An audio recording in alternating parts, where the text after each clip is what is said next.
हाथ पैर पूरे के पूरे कांप रहे थे मेरे। किसी ने अब ये बता करके हमारा दिमाग ख़राब कर दिया कि रास्ते में भालू मिल जाते हैं। नाक से पानी लगातार बह रहा है। I don't know why.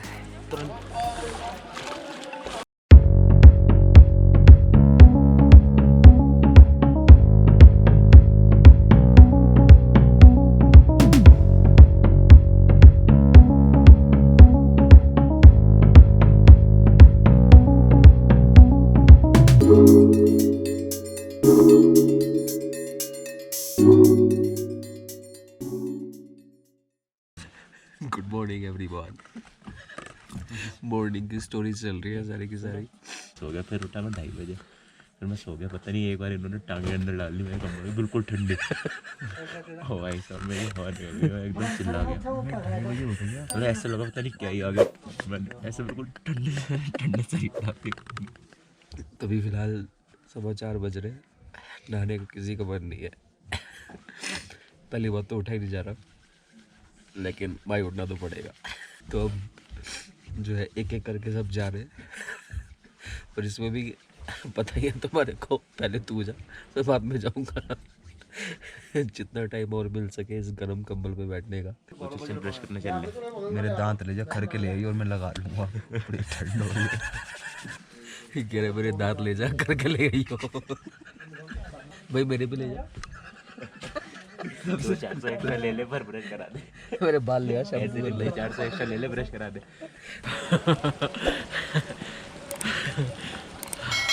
4 बजे उठे थे, गुरुद्वारे के दर्शन किए, थोड़ा लंगर चखा मॉर्निंग में। उसके बाद अब 6:30 बजे हम निकले हेमकुंड साहब जी की चढ़ाई के लिए। और नज़ारा इतना खूबसूरत यहाँ का चारों तरफ। सामने मेरे बर्फ़ का पहाड़ है जो मैं इस समय देख रहा हूँ। And that is really beautiful, insane view one I would say. घोड़े भी जाते हैं ऊपर, बग्गी भी जाती है। कितना चार्ज करते होंगे इसका? एक जने का कितना चार्ज करते हो वैसे? 1100 बता रहे हैं। बार्गेनिंग तो पक्का होगी।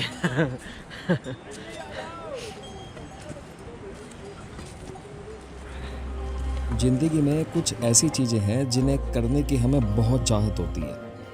ऐसी चीज़ों की हम एक लिस्ट बना लेते हैं और निकल पड़ते हैं उन्हें अनुभव करने। तो फ्लावर ऑफ वैली मेरी उसी लिस्ट में था, पर वहाँ जाना कैंसिल हो गया क्योंकि वो कहते ना कि जब बुलावा आता है ना सुप्रीम पावर से, तो अच्छे अच्छे प्लान कैंसिल हो जाते हैं।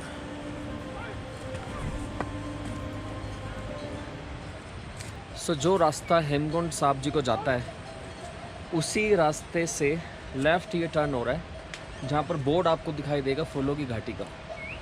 सो it's approximately 3 kilometre.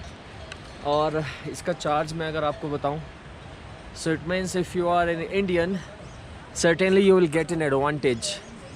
You just have to pay only 150 rupees for being an Indian and 600 rupees for foreigners. And that's really okay.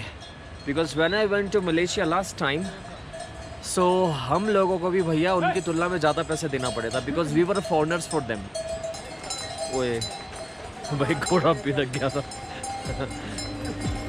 जो बोले सोनिहाल।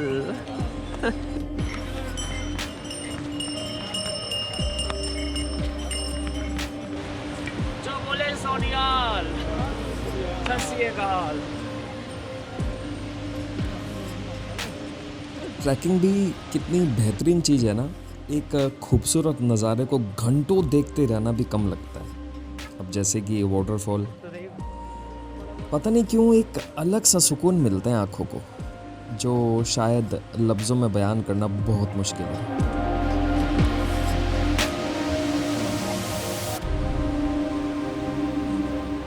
ज़्यादा थकान ना हो इसलिए छोटे छोटे कदमों से मैं आगे बढ़ रहा था, पर आने वाला हर मोड़ मुझे रुकने पर मजबूर कर देता था।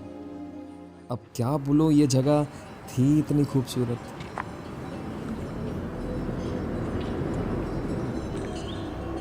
अगर मुझे इस जगह को एक वर्ड में डिस्क्राइब करना हो तो दैट वुड बी हेवन।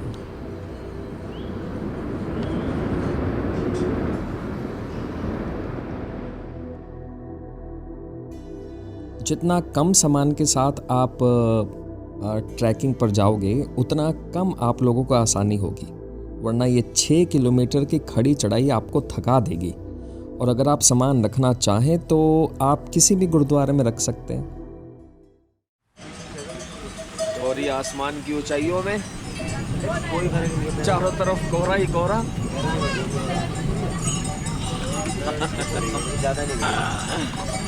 बारिश बहुत तेज होने लग गई थी, तो अभी देखे यहाँ पर सब लोग अपने अपने रेनकोट को पहनने के लिए। हमारा एक भाई आगे चला गया था, हम दोनों वही जो तेज चलता है जिसके बारे में मैं भी कल भी आपको बता रहा था, वो आगे पहुँच गया। बस उसने समझदारी दिखाई कि दुकान पर जाकर के रुक गया। जैसी बारिश हम उसके थोड़ा नीचे वाली दुकान पर रुके हुए थे जैसी बारिश आई।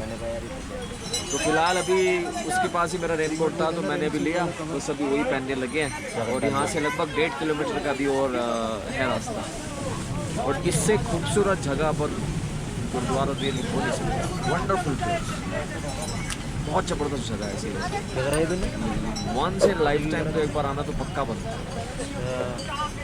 एक बार अगर आप आओगे तो फिर बार बार कभी तुम आओगे। ये आपने समझदारी दिखाई प्रखर जी आज। तो हूँ समझदार में। मध्यम बारिश के बीच से, बादलों के बीच से ऐसा लग रहा है कि वाकई में जो स्टेयर्स हैं वो हेवन की तरफ जा रही हैं। और वाकई में क्यों ना हो, हेवन की तरफ तो जा ही रही हैं। और मेरे सामने एक बहुत ही खूबसूरत दृश्य, ये झरना बह रहा है जिसको हम नीचे से देख करके वाओ वाओ कर रहे थे। तो उसी झरने के पास हम खड़े हो गए और बहुत ही खूबसूरत झरना, बहुत ही अद्भुत दृश्य है ये कुदरत का। अद्भुत दृश्य, बहुत ही अद्भुत दृश्य है कुदरत का। पहाड़ इतना ऊपर है और ये घोड़े, इनका कुछ नहीं पता भाई किधर से ही भागते हैं। सबसे ज़्यादा डर इन्हीं से लग रहा है मेरे को। अभी पीछे भी एक स्लिप हुआ था, जुकाम लगा हुआ है थोड़ा, पर हिम्मत हारनी नहीं है। जैसे कल 10 किलोमीटर की अगर हम चढ़ाई चढ़े तो फिर तो 6 किलोमीटर के तो कुछ भी नहीं है। चढ़ते चलो, लेकिन चढ़ाई का रास्ता है बड़ा खूबसूरत, बहुत ज़बरदस्त। मैं फिर कहूँगा एक बार ही तो आना बनता है पक्का। बादल साफ़ हो जाएं बस एक बार, बादल साफ़ हो जाएं फिर और भी ज़्यादा मज़ा आएगा देखने में यहाँ का व्यू। बस अभी 1 kilometre more.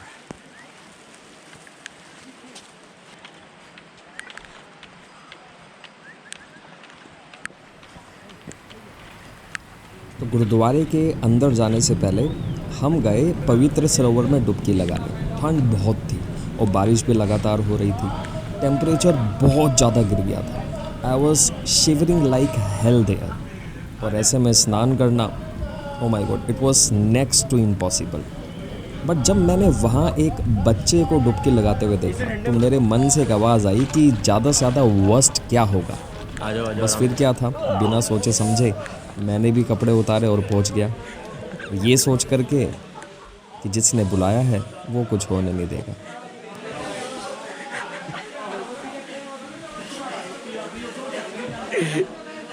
How are you feeling? It's really wonderful. Everybody should come here once. सारे के सारे थकावट उतर गई भाई। तो पहुँचते पहुँचते हम लोगों को वहाँ पर 1 बज गया था।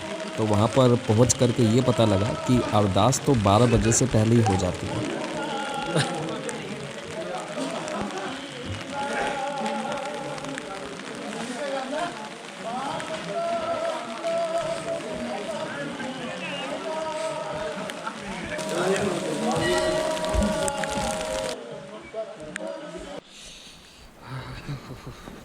बहुत ज़बरदस्त ठंड है भाई।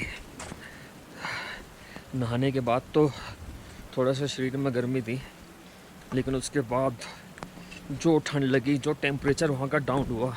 एक तो बारिश लगातार हो रही थी, बारिश में अगर हल्की सी अगर रुक जाती ना तो तब भी ठीक था। बादल ही बादल हैं चारों तरफ और अभी भी हल्की हल्की बारिश हो रही है। तो बहरहाल दर्शन करके उसके बाद सब लोग अपना जाने लग गए थे लगभग 2-2:30 बजे के आसपास, क्योंकि 3 बजे से पहले ये सबको भेज ही देते हैं। तो फ़िलहाल अभी हम नीचे जा रहे हैं और लगभग जो है 6 किलोमीटर फिर से नीचे जाना है। और नीचे हालांकि जाने में कोई दिक्कत नहीं होती, लेकिन ऊपर चढ़ाई थोड़ी सी टफ है, बट इट्स ओके, लाइफ में एक बारी तो बनता ही है। तो बहरहाल अभी भूख लगी है, थोड़ा सा लंगर चखा है, अभी लंगर चख करके सीधा हम अपना निकल पड़े। तो अभी तो खैर बारिश हल्की हल्की हो ही रही है, नज़ारा लेकिन बहुत प्यारा है, झरने वगैरह सब निकल गए यहाँ से, मैक्सिमम जो लोग हैं। तो ज़्यादा शूटिंग में कर नहीं पाया, रीज़न एक तो ये था कि बारिश बहुत तेज़ थी, और फिर उसके बाद हाथ पैर पूरे के पूरे काँप रहे थे मेरे। रेन कोट जो मैंने पहना हुआ है, इसकी जो सिलाई है पीछे से न जाने कैसे उधड़ गई, और सारी की सारी जो मेरी जैकेट थी उसके अंदर जो मैंने इनर पहना हुआ था सब भीग गया भाई, सब। तो अब फटाफट जो है बस किसी तरीके से भगवान घांगरिया लैंड करवा दे, और उसके बाद बस 5 या 5:30 बजे तक पहुंच जाएंगे। बस उसके बाद तो मेरा वाकई में सोने का मन है कि बस मैं सोऊं बस दबा करके, और कल फिर देखते हैं कि क्या करना है। फ़ोटो सेशन चल रहा है सबका, क्योंकि व्यू पीछे बहुत बढ़िया है, और आते हुए तो बिल्कुल दिख ही नहीं रहा था, और अब पूरा का पूरा साफ दिखाई दे रहा है। सो इसी वजह से नाक से पानी लगातार बह रहा है। I don't know why, what to do, but I am not in the mood to take medicine.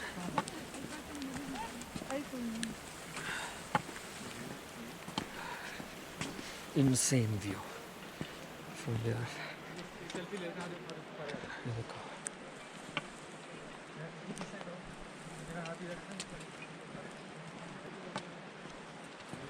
अब जब ऊपर पहुंच जाते हैं ना, तब नीचे देख करके सब यही कहते हैं, अबे वहाँ से आए थे हम, इतनी दूर से आए थे।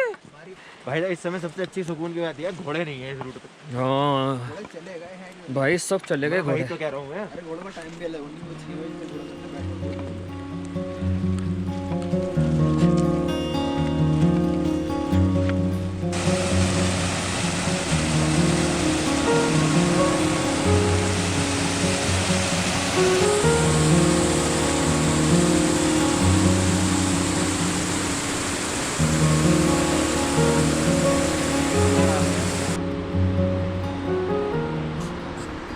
जहाँ से सफ़र शुरू किया था हेमकुंड साहिब जी का, वहीं पर आकर के सफ़र अब जो है वो ख़त्म हुआ।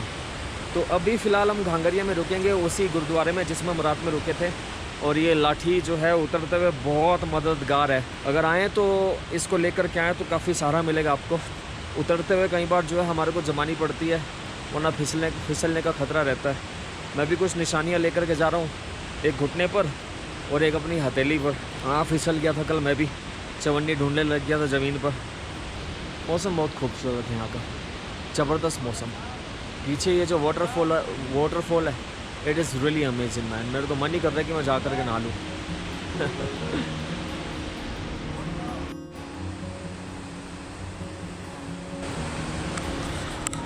वो जो पहाड़ अभी दिखाया ना मैंने, उसके बिल्कुल, यानी कि अगर इधर पहाड़ है उसके बिल्कुल बराबर वो हम चल रहे थे। अब आप ये देखो कि कितनी ऊपर हम चढ़े होंगे। तो चढ़ाई जो है वो थोड़ी सी स्टीप है, मतलब वो आसान नहीं है।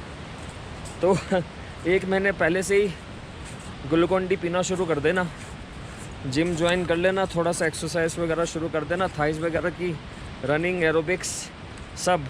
पहले तो हमारा प्लान यही था कि यहाँ से सीधा उतरने के बाद 10 किलोमीटर और जाएंगे गोविंद घाट, लेकिन यहीं पर ही उतरते उतरते 6 बज गए हमारे को। 2:30 बजे हमने उतरना शुरू किया था, तो वहाँ तक तो पता नहीं कितना टाइम लगता, अंधेरा वैसे ही हो गया।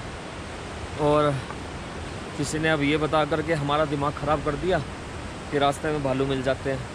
अब पता चला कि रात में हम निकल तो जाते हैं, और अगर मिल जाते रास्ते में भालू, पता चलता वो भी मेरे से पूछता, what is the name of your channel, can I subscribe it. आ ही गया बस ऑलमोस्ट अब पूरा सामने। वापस लौटकर एक अजीब सा सुकून सा था, लग रहा था जो पाने आया था, जो करने आया था वो कर लिया है।